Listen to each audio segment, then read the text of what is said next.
Hospitality to me is making people feel comfortable in an unfamiliar place. To treat everyone as if they're your guests, as if they're your family. Just making sure that wherever you come, you feel like you're wanted there.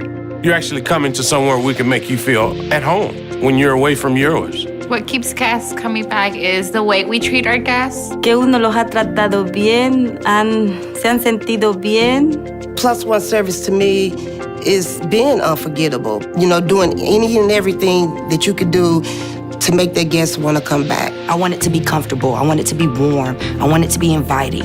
I want you to want to come back. We show them how important they are for us. Often I hear guests say, everybody here is smiling. You guys must like your job. We got the spirit. The spirit wraps off on everybody else because everybody wants to do a good job. You have to be committed to what you're doing. You have to take pride in what you're doing. I like working with Drury because I can be myself.